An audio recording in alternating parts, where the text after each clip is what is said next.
Todos bem? A graça e a paz do nosso Senhor Jesus Cristo. O pessoal pode se sentar, muito obrigado. Achei que eles iam tocar de novo, eles estavam posicionados aqui. Abra comigo sua Bíblia no Evangelho de Mateus, capítulo 22. Evangelho de Mateus, capítulo 22.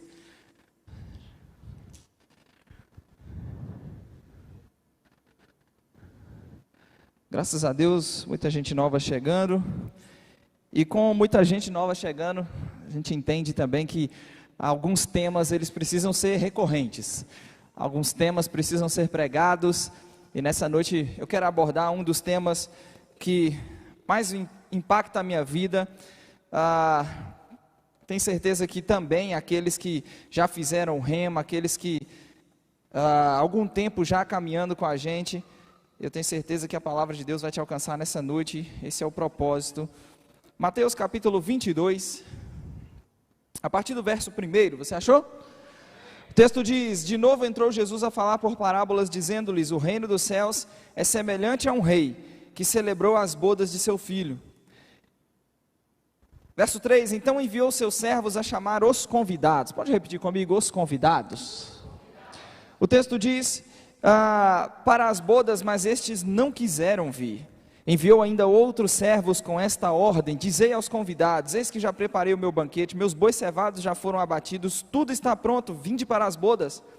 Eles, porém, não se importaram, e se foram um para o seu campo, o outro para o seu negócio, e os outros, agarrando os servos, os maltrataram e mataram. O rei ficou irado, enviando as suas tropas, exterminou aqueles assassinos e lhes incendiou a cidade. Então disse aos servos: está pronta a festa, mas os convidados não eram dignos. E depois pelas encruzilhadas dos caminhos, e convidai para as bodas a quantos encontrardes. E saindo aqueles servos pelas estradas, reuniram todos. O texto diz que todos os que encontraram, maus e bons, e a sala do banquete então ficou repleta de convidados. Entrou, porém, o rei para ver os que estavam à mesa, e notou ali um homem que não trazia veste nupcial. E perguntou-lhe: amigo, como entraste aqui sem veste nupcial? E a Bíblia diz que ele emudeceu.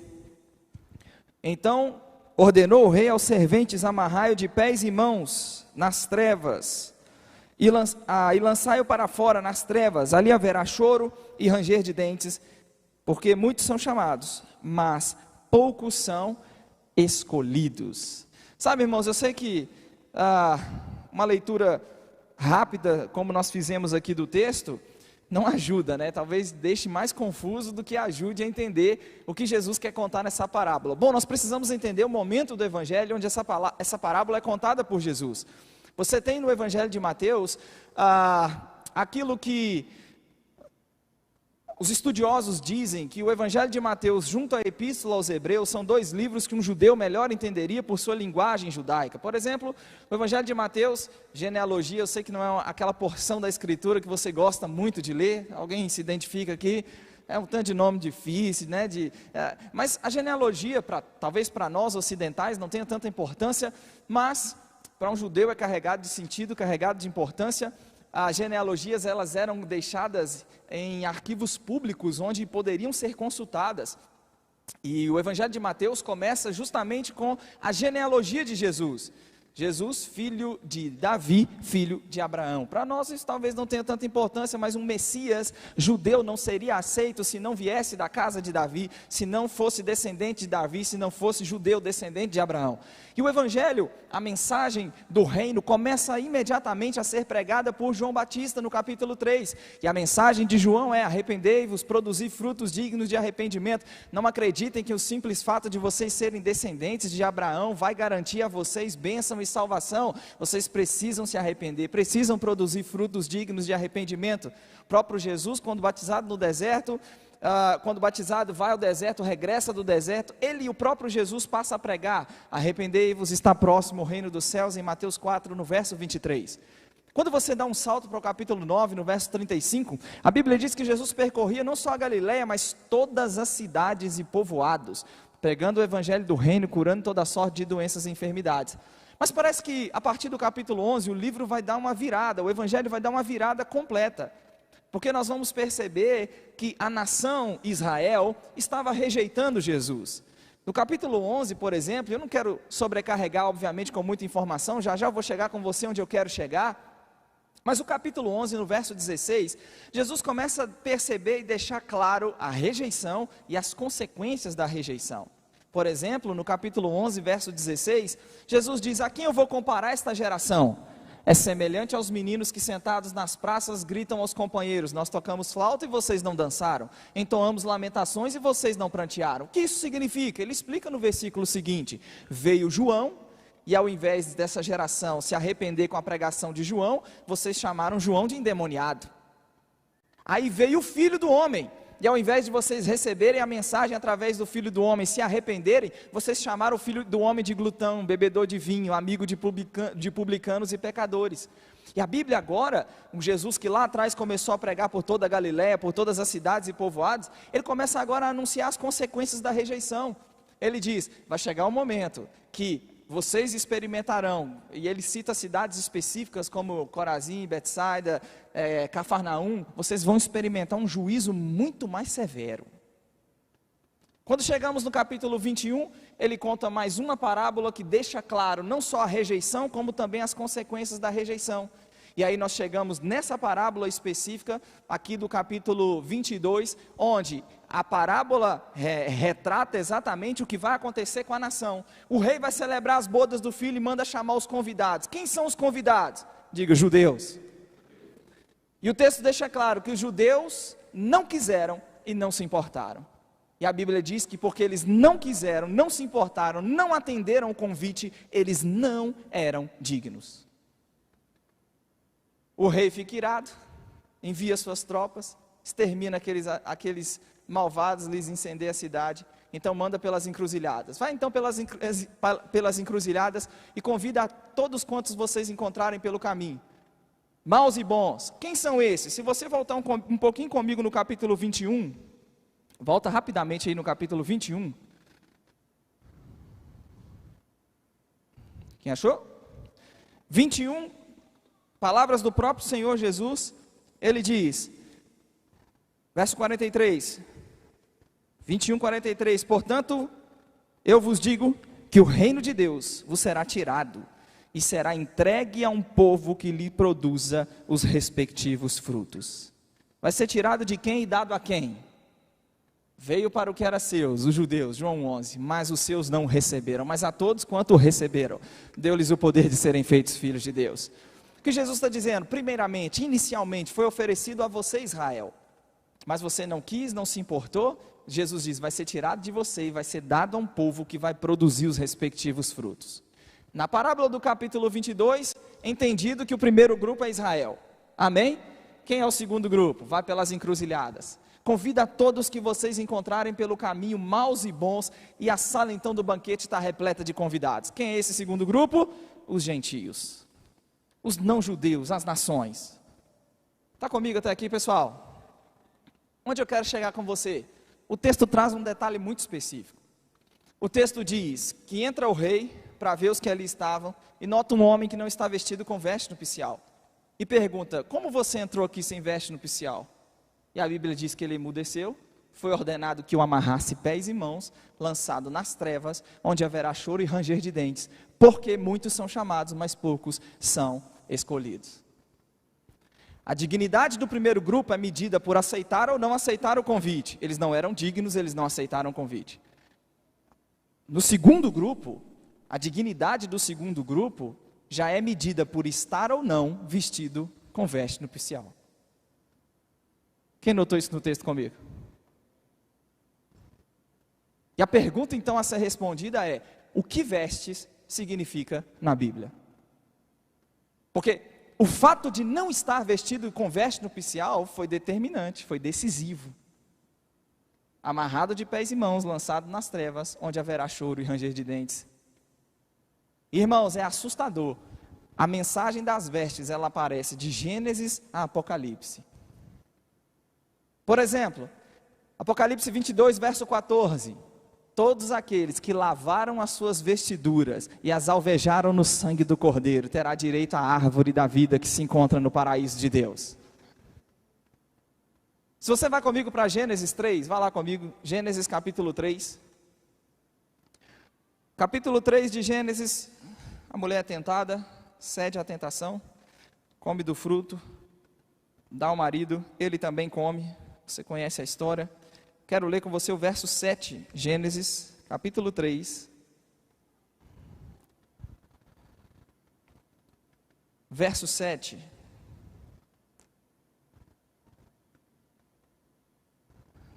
Quem achou? Verso 6 diz que vendo a mulher que a árvore era boa para se comer, agradável aos olhos, desejável para dar entendimento, tomou do fruto e comeu, e deu também ao marido, e ele comeu.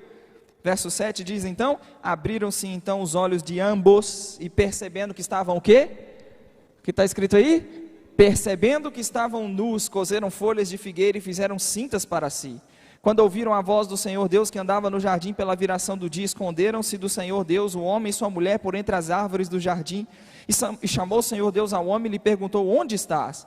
Ele respondeu, ouvi a tua voz no jardim, e porque eu estava nu, tive medo e me escondi. Então o homem peca, percebe que está nu, se esconde de Deus. E o texto diz que o Senhor, ao chamar o homem, onde estás? Ele responde, ouvi a tua voz no jardim, e porque eu estava nu, eu tive medo e me escondi. O que a nudez aqui reflete? A nudez aqui reflete, o homem pecou, está consciente de que pecou, e ele está consciente de que seu pecado comprometeu sua relação com Deus. E sua relação com Deus comprometida é retratada pela linguagem de nudez. O que vestes significa na Bíblia? Vestes na Bíblia fala da condição do homem diante de Deus. Quem está comigo nessa noite? O homem pecou, percebeu que está nu. Porque estava nu, tive medo e me escondi.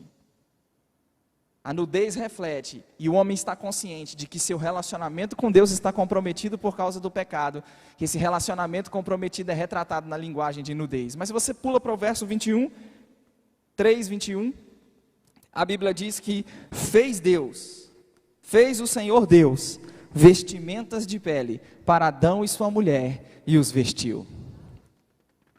Então vamos lá, o homem sabe que seu pecado comprometeu sua relação com Deus. Ele não ousa se aproximar, mas o que Deus faz? Deus providencia as vestes. Deus veste o homem e diz para o homem, você pode se aproximar, não pelas suas folhas de figueiras, mas por aquilo que eu fiz. Eu providenciei as vestes, eu vesti você e sinalizei e disse para você, você pode se achegar, você pode se aproximar de novo. O que é isso na Bíblia? É uma sombra do que Jesus faria por nós. Eu e você pecamos.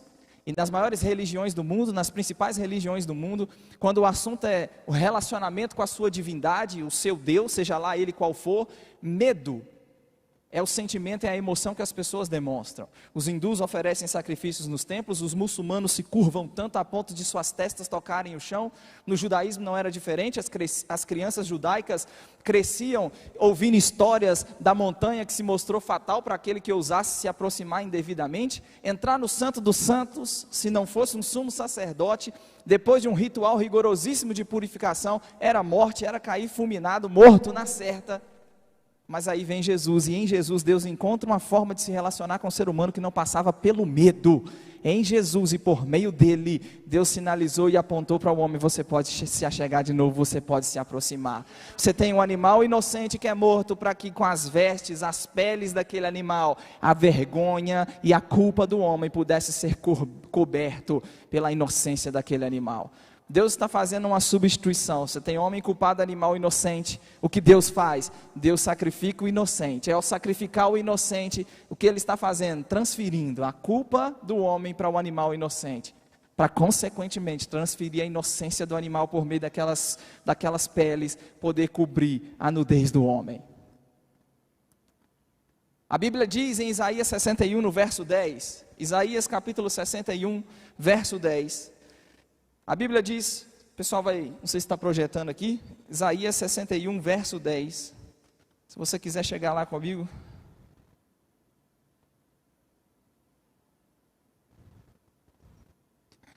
Isaías capítulo 61,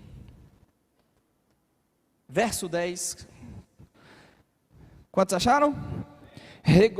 regozijar-me-ei muito no Senhor, a minha alma se alegra no meu Deus, porque me cobriu com vestes de salvação, e me envolveu com um manto de justiça.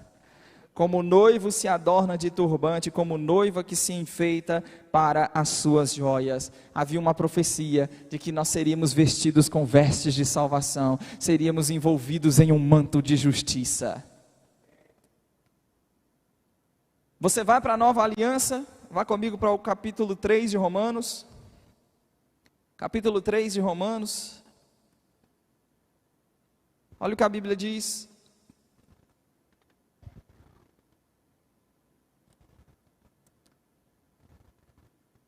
Romanos, capítulo 3, verso 19. Romanos, capítulo 3, verso 19, o texto diz: ora, sabemos que tudo que a lei diz, aos que vivem na lei, o diz para que se cale toda a boca, e todo o mundo seja culpável perante Deus. Visto que ninguém será justificado diante dele por obras da lei, em razão de que pela lei vem o pleno conhecimento do pecado. Pensa comigo. Quando um indivíduo comete um crime, o que se faz? Recorre-se às leis que regem aquele estado, não é assim? Recorre-se às leis que regem aquele estado, para que com base na lei fique conhecida não só as consequências, mas também a punição, o que o indivíduo deve pagar, o que ele deve à justiça pelos atos que cometeu. Então imagina eu e você, cometemos crimes hediondos contra a justiça divina, merecíamos condenação, punição. Veio Deus com a lei de Moisés, e a lei em Moisés não tinha o poder nem o propósito de justificar o homem. A lei em Moisés só apontou o homem como culpado. Nossa condenação era justa. Então o pecado que nós cometemos, crimes e mais crimes, provas e mais provas empilhadas contra nós, a justiça divina exigia a nossa punição. Mas o que Deus fez em Cristo, verso 21, ele continua, a Bíblia diz: mas agora sem lei se manifestou a justiça de Deus, testemunhada pela lei e pelos profetas, justiça de Deus mediante a fé em quem está escrito aí? Mediante a fé em Cristo Jesus, para todos e sobre todos os que creem, porque não há distinção, todos pecaram e destituídos estão da glória de Deus. Verso 24, sendo justificados gratuitamente por sua graça, mediante a redenção que há em Cristo Jesus. Vamos lá, em termos práticos. Eu sei que talvez, né, os advogados aí me perdoem, como eu estou sendo superficial no exemplo, e talvez nem seja o mais adequado, porque no Brasil não é permitido por lei um inocente assumir o lugar de um culpado, mas vamos lá. Foi exatamente isso que Deus fez. Eu e você pecamos. Nossa ficha criminal constava. Estava lá, condenado. O que Deus fez em Cristo por nós? Ele nos protege. Ele nos tira da cadeira de réu. Ele coloca Jesus assentado na cadeira de réu no meu e no seu lugar. Toda culpa, toda condenação, tudo que eu e você deveríamos pagar pelos crimes que cometeu, Jesus assume cada centavo da nossa dívida. Ele assume o meu e o seu lugar, a ponto de Paulo dizer aos Colossenses que o escrito de dívida que era contra nós, que constava de ordenanças, no qual nos era prejudicial, ele removeu inteiramente, encravando na cruz. Despojou principados e potestades, publicamente os expôs ao desprezo, triunfando sobre eles na cruz. Justificados gratuitamente, não foi as nossas folhas de figueira, não é o nosso mérito, não é a nossa performance, não é as nossas obras, não é uma tentativa humana de resolver o problema do seu pecado, de apaziguar, de ficar livre da consciência do pecado. O homem tem tentado ficar livre da consciência do pecado ao longo de toda a história da humanidade, penitências, promessas, o homem faz de tudo para se ver livre da consciência do pecado, mas há algo que pode te livrar da consciência do pecado, é a fé em Jesus Cristo, é crer que Deus providenciou as vestes, é crer que Deus providenciou o substituto, é crer que Ele foi julgado e punido no meu e no seu lugar, é crer que graciosamente, gratuitamente, sem mover um dedo, irmãos, no que diz respeito à nossa performance, Ele nos justificou, justificados gratuitamente, por sua graça, mediante a redenção que há em Cristo Jesus. Ele diz, a quem, verso 25, Deus propôs essa justificação no seu sangue, como propiciação mediante a fé, para manifestar a sua justiça, por ter Deus, na sua tolerância, ou longanimidade, dependendo da sua versão, deixado impunes os pecados anteriormente cometidos, tendo em vista a manifestação da sua justiça no tempo presente, para Ele mesmo, o próprio Deus, ser o justo e o justificador daquele que tem fé em Jesus. Você tem fé em Jesus? Paulo está dizendo, o apóstolo Paulo está dizendo, inspirado pelo Espírito Santo, Deus foi o justo e o justificador. Justo por quê? Porque os nossos pecados eles não ficaram impunes. Justificador porque não foi eu e você que pagamos a conta. Justo por quê? Porque a justiça divina exigia que nós fôssemos punidos. Se Deus em sua soberania nos declarasse perdoados, justos, inocentes, o diabo poderia ter acusado ele de corrupto. Deus, você foi corrupto, você não agiu com base na justiça e no direito. Você infringiu princípios, você infringiu regras, você não cumpriu a sua própria palavra. Mas a Bíblia diz que não há, Romanos 8:31, quem vai intentar acusação contra eleitos de Deus? É Deus quem os justifica. Quem vai condenar eles é Cristo Jesus que morreu, antes quem ressuscitou, o qual está à direita de Deus. Então, irmãos, Deus seguiu à risca os princípios que Ele mesmo estabeleceu. Ele foi justo, Ele o tempo inteiro agiu com base na justiça e no direito. E isso, Deus ser justo, direito, correto, isso exigiu que Ele se tornasse um ser humano em Jesus. Quem está comigo aqui? O ser humano pecou. O sangue de um animal não pode ser comparado com o valor de uma vida humana. É por isso que por toda a antiga aliança, Deus tem que lidar com o pecado do homem por meio de sangue de animais. Não sei se você já se perguntou isso. Por que tanto sangue derramado? Por quê? Além de ser uma sombra que apontava para o Cordeiro de Deus que tiraria o pecado do mundo, o fato de todos os anos ser repetido denuncia a sua insuficiência e incapacidade em resolver de forma definitiva o problema do pecado. É por isso que Hebreus 10:4 diz que é impossível que sangue de bodes e de touros remova os pecados. É por isso que todos os anos eles precisavam ser repetidos, mas quando veio Jesus não era sangue de bode, não era sangue de touro, era o sangue do perfeito, do sacerdote, separado dos pecadores, feito mais alto do que os céus, que não foi gerado o resultado da semente do homem na mulher, foi gerado pelo Espírito Santo no ventre dela. Tinha que ser um ser humano, mas ao mesmo tempo era um ser humano diferente de todos os outros seres humanos, capaz de ser o nosso substituto, e aquilo subir diante de Deus como uma oferta agradável. Ele é o nosso substituto, Deus foi o justo, Ele foi o justificador. É por isso que eu e você, irmãos, podemos olhar na cara do diabo e dizer: diabo, você não tem mais. O pastor Antes falou sobre isso nessa manhã, de pessoas que ficam paralisadas por causa do passado. Ei, irmão, você pode olhar para o passado, e se você depositou a sua fé em Jesus, você é uma nova criatura. As coisas velhas já passaram, tudo se fez novo. E você pode olhar na cara do diabo e falar: diabo, realmente, não é pelo que eu fiz, não é os meus méritos, não é a minha performance, é a performance dele, o mérito é todo dele, é ele que merece o louvor. Eu só deposito a minha fé nele, justiça de Deus mediante a fé para todos e sobre todos os que creem. Amém. Então vamos lá, não fugir das vestes não, tá bom? Você vai para Gênesis 3, o homem percebe que está nu. Ao perceber que está nu, como eu disse, a nudez reflete a consciência de que seu relacionamento com Deus está comprometido. Deus providencia as vestes, Deus veste o homem e diz: você pode se achegar. E o que era aquilo, sombra? O que Deus fez em Cristo? Havia uma promessa já no profeta Isaías, de que Ele nos vestiria com vestes de salvação, estaríamos envolvidos em um manto de justiça. Você vai para Cristo e olha, Ele é a nossa justiça, Ele é a nossa santificação. Amém. Qual é o resultado disso? Capítulo 4, verso 25 de Romanos. Capítulo 4, verso 25. Romanos 4, verso 25, o texto diz: o qual, falando de Jesus, Ele foi entregue pelas nossas transgressões, Ele ressuscitou por causa da nossa justificação. Só um aleluia. Ele não foi morto pelas suas ou por causa das suas transgressões, Ele foi morto por causa das nossas transgressões, como nosso substituto. Ele ressuscitou por causa da nossa justificação. Quando Ele morreu, a dívida foi paga. É por isso que ele ressuscita para a nossa justificação. Ele ressuscita porque a sua morte, o julgamento ao qual foi submetido, foi tudo com base foi todo ilegal. Ele nunca pecou, nunca se achou dolo algum em sua boca. Ele era o justo, que se entregou como um substituto. Então ele tem que ressuscitar, porque ele não deve nada à justiça divina. E se ele morre como um substituto pelos nossos pecados, pelas nossas transgressões, nós ressuscitamos junto com ele.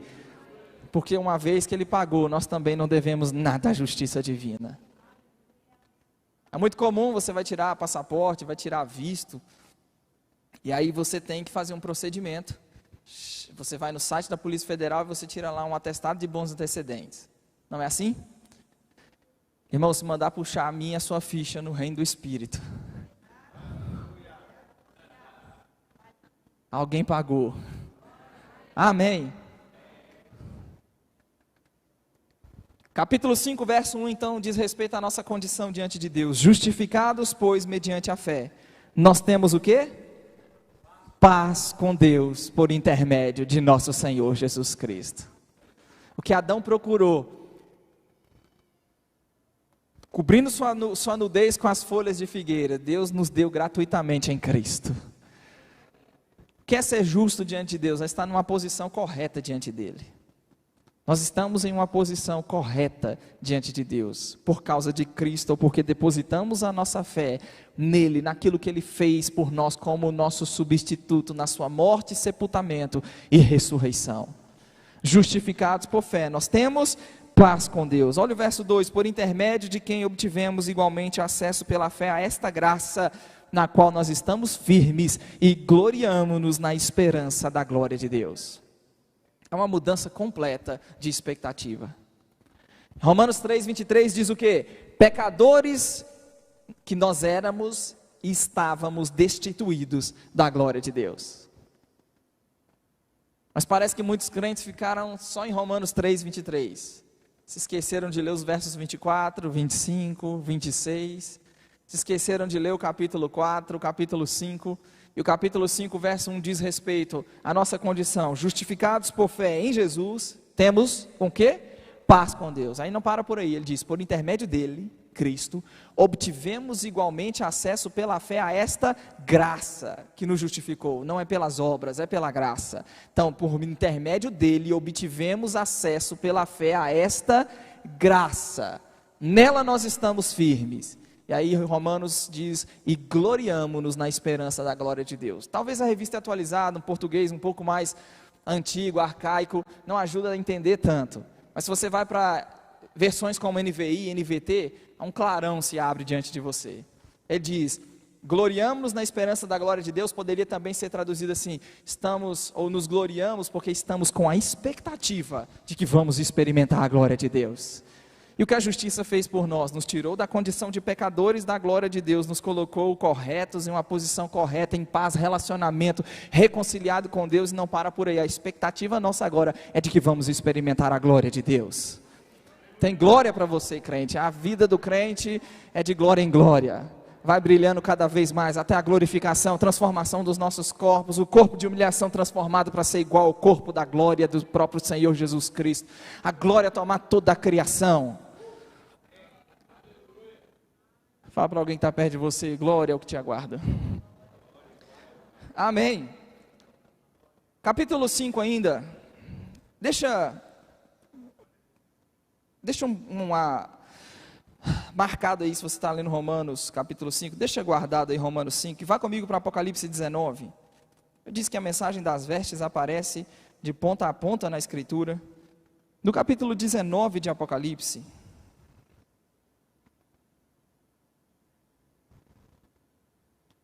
capítulo 19, no verso 7, capítulo 19, verso 7, o texto diz, acharam? Alegremo-nos, exultemos e demo-lhes a glória, porque são chegadas o quê? As bodas do Cordeiro, cuja esposa a si mesma já se ataviou, pois foi-lhe dado vestir-se de linho finíssimo, resplandecente e puro. Porque o linho finíssimo, a Bíblia diz que o linho finíssimo são o quê? Os atos de justiça dos santos. Então, ele vê a esposa vestida de um linho finíssimo e o texto deixa claro, o linho finíssimo são atos de justiça dos santos. Até aqui, irmãos, vamos lá. Quantos creem que foram justificados em Cristo Jesus? Amém. Agora a pergunta é, depois da justificação vem o quê? Porque eu não posso parar a mensagem, ou só parar no entendimento de que minha dívida foi paga. Eu não posso parar o entendimento somente neste ponto da verdade, e me ignorar, esquecer, fechar os olhos para o aspecto complementar dessa verdade. Todo o assunto da Bíblia precisa ser olhado por todos os ângulos da palavra. E é curioso que você, quando avança, volta lá para Romanos comigo, quando você avança e continua a leitura do capítulo 5, irmão, você quase celebra, voa, faz festa quando lê o capítulo 5. O que Adão fez não foi o fim de tudo. Jesus, o segundo Adão, a morte veio por ele, em Jesus veio a justificação. Adão peca, traz condenação, Jesus obedece, e o resultado da obediência é justificação, é perdão dos pecados. Olha comigo para você ter ideia, 5:17, se pela ofensa de um, chegou aí comigo? 5:17, se pela ofensa de um e por meio de um só reinou a morte, muito mais os que recebem a abundância da graça. Quem recebeu a abundância da graça? Recebe a abundância da graça e o dom da justiça. O texto diz, reinarão em vida por meio de um só, a saber, Jesus Cristo. Porque, 18, por uma só ofensa veio juízo sobre todos os homens para a condenação, assim também por um só ato de justiça veio graça sobre todos os homens para a justificação que dá vida. Pela obediência de 19, pela obediência de um só, muitos se tornaram pecadores, assim também por meio da obediência de um só, muitos se tornarão justos.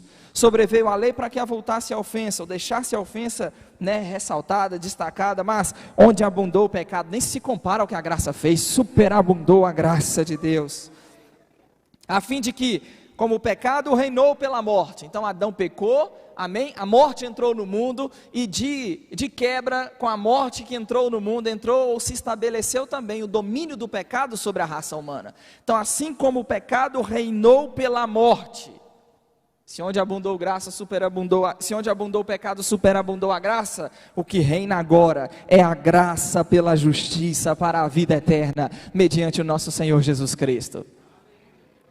Se o pecado reinou pela morte, quem entendeu a linha de raciocínio, de argumento aqui? Se o pecado reinou pela morte, onde o pecado abundou, superabundou a graça, o que reina hoje não é mais o pecado, o que reina hoje é a graça pela justiça para a vida eterna. Mas depois da justificação vem o quê? É muito comum você ver nas epístolas, você vê um padrão que se repete em quase todas elas: doutrina prática, posição, experiência.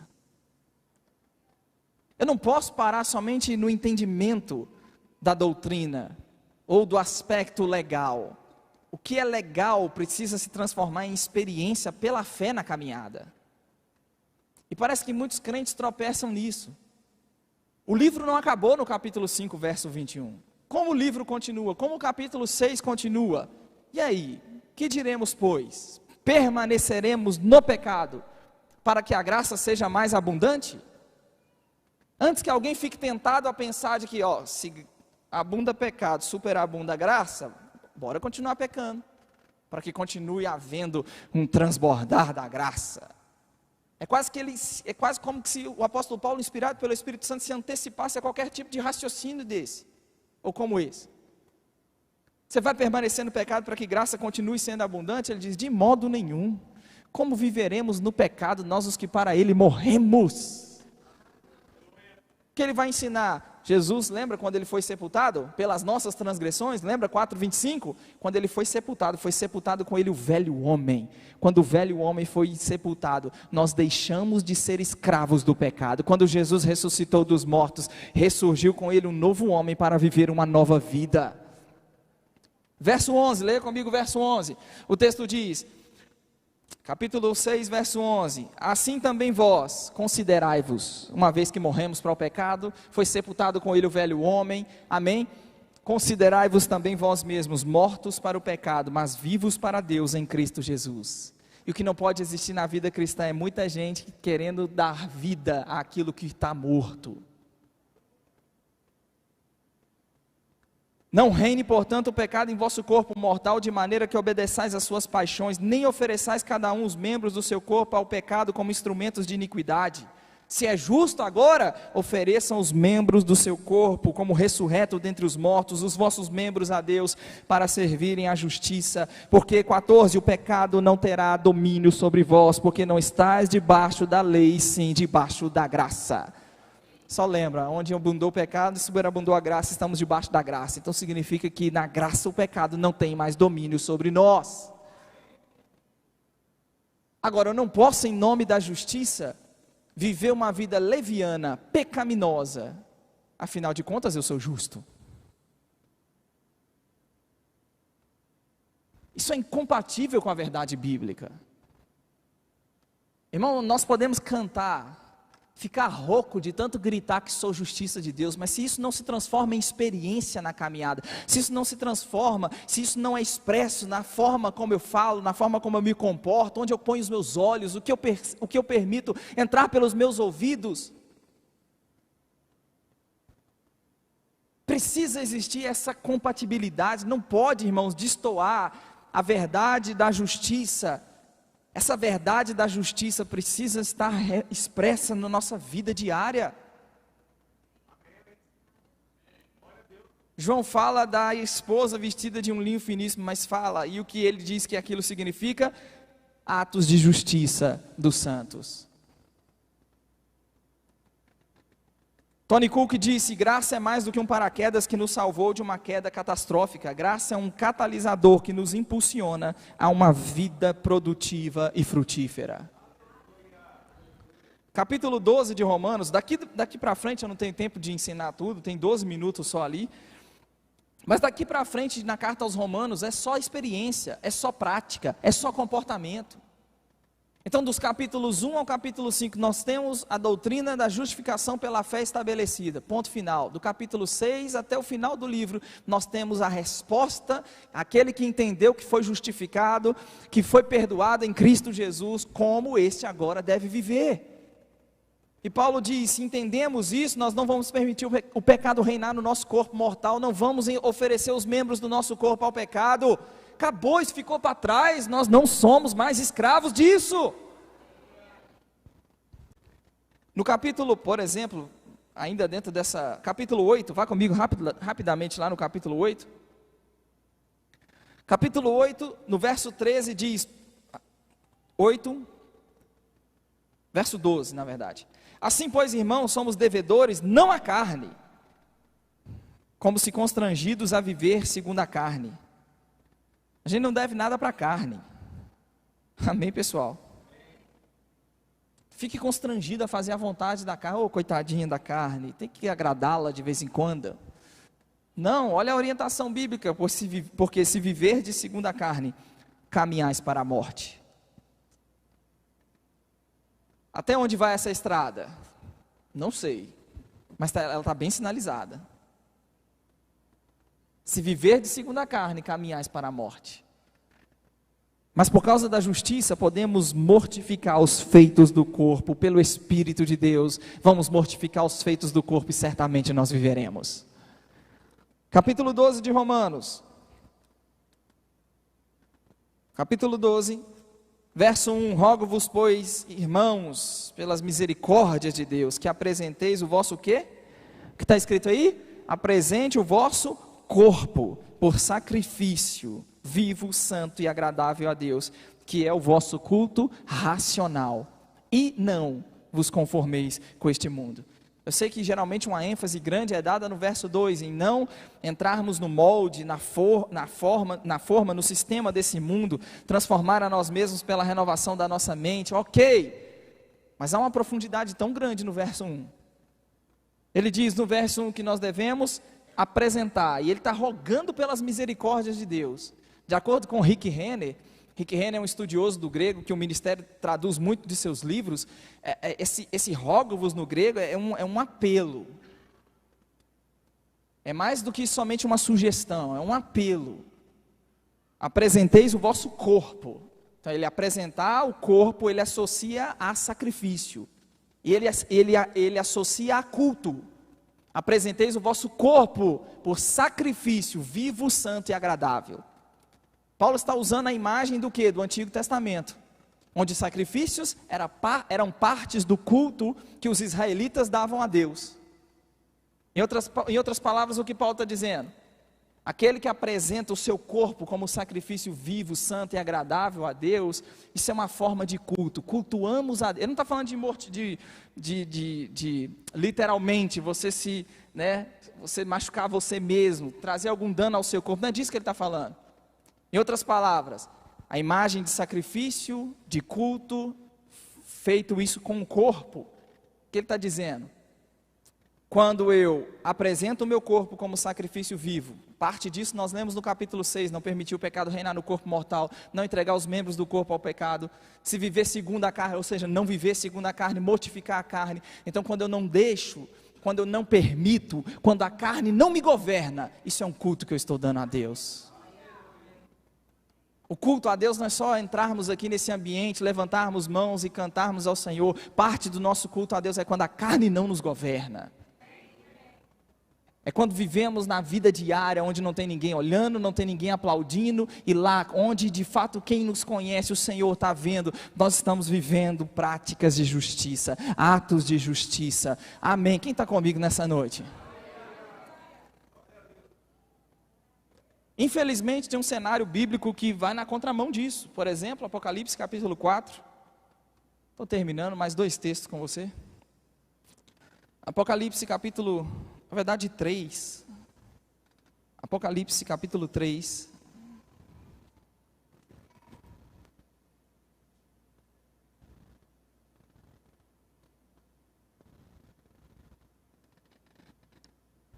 Verso 4 diz, Apocalipse 3, verso 4 diz: tens contudo em Sardes. Sardes era uma igreja da Ásia Menor.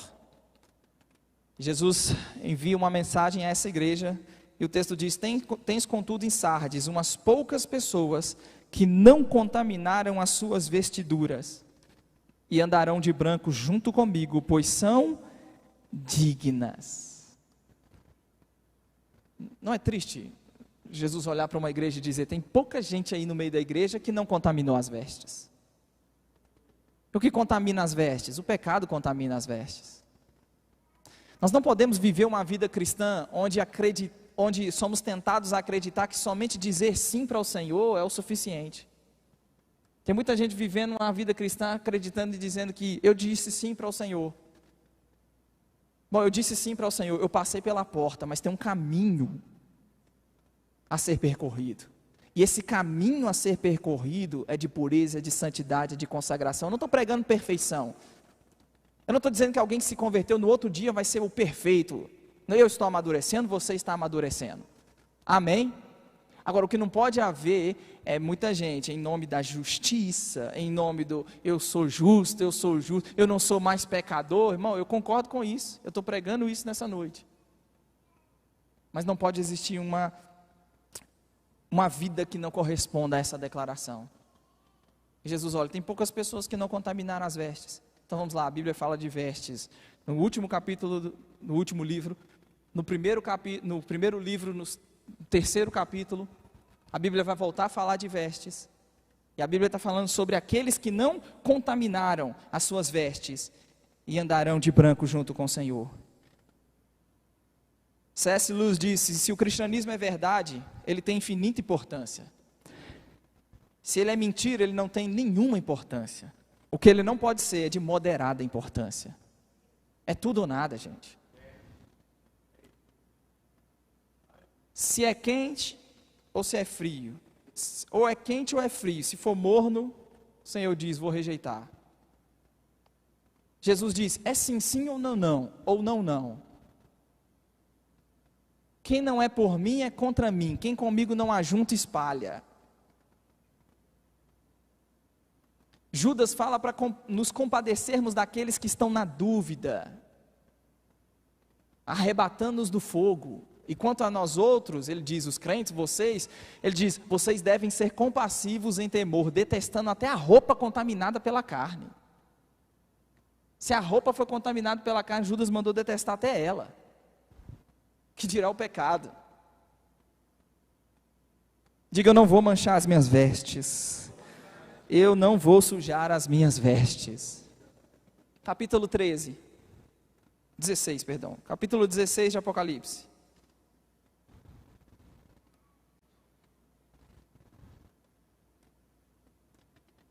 Verso 15, 16, verso 15. Quantos acharam? Eis que venho, como vem o ladrão. Bem-aventurado aquele que vigia e guarda o quê?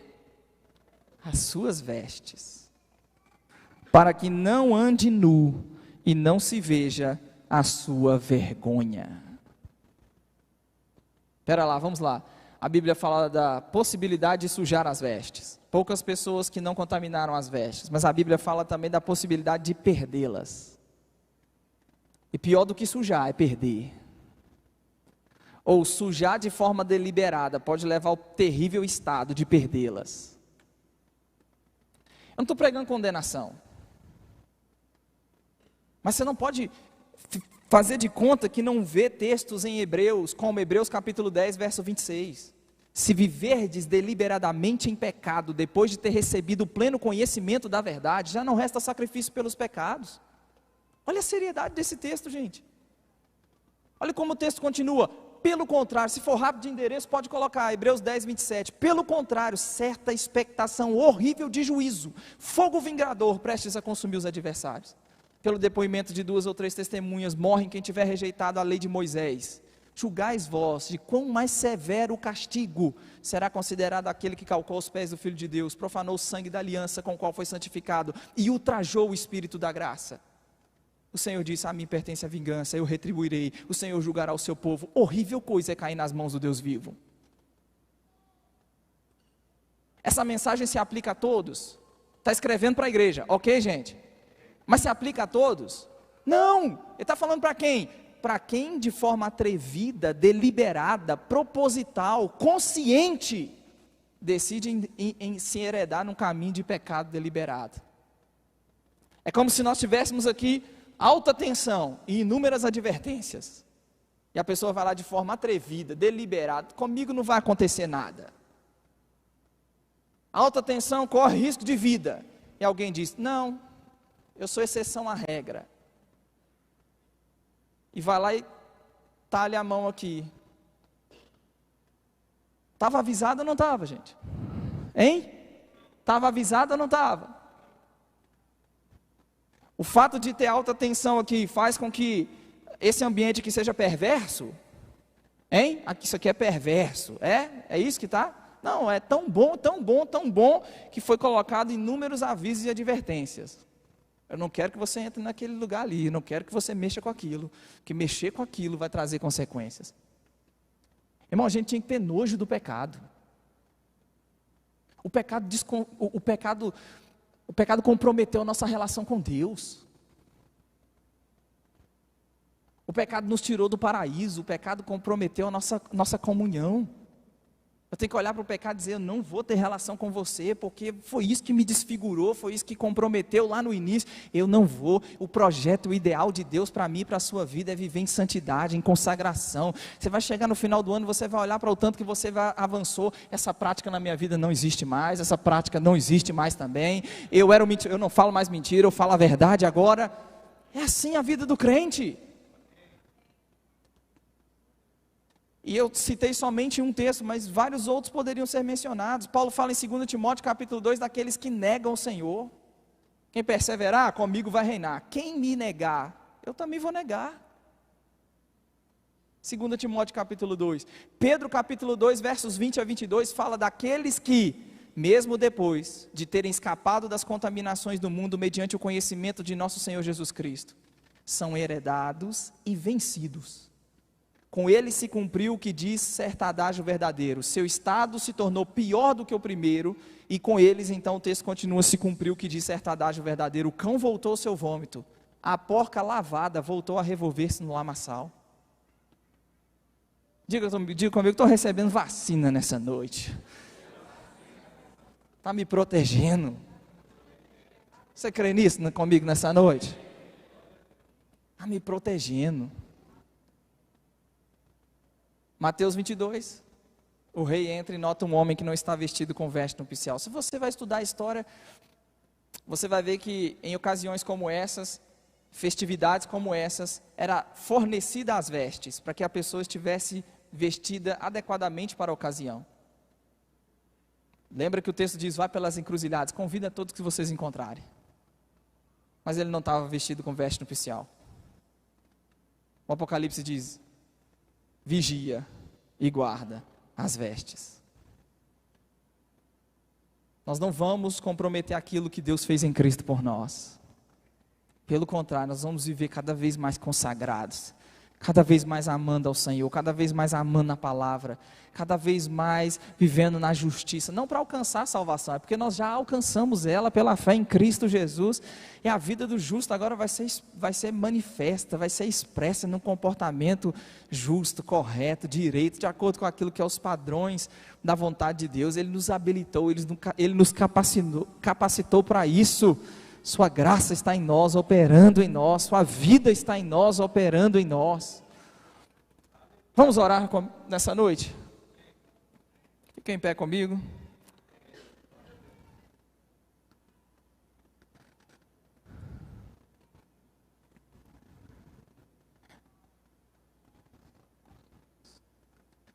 Fecha seus olhos. Pai, nós oramos, te agradecemos por sua palavra, lâmpada para os nossos pés, é luz para os nossos caminhos. Obrigado porque vamos honrar o que o Senhor fez em Cristo por nós, não só dizendo sim, mas também vivendo vida de consagração, como o Senhor disse por meio do apóstolo Paulo aos Tessalonicenses, a vontade do Senhor é a santificação, que cada um saiba possuir o seu corpo em santificação, em honra, não com desejo de lasciva. Não, pelo contrário, não vamos rejeitar essa mensagem, porque o Senhor diz que quem rejeita essa mensagem, rejeita ao Senhor, e nós não queremos rejeitar o Senhor, pelo contrário. Pai, nós cremos que não há tentação que nos sobrevenha, o Senhor é poderoso para nos livrar de todas elas.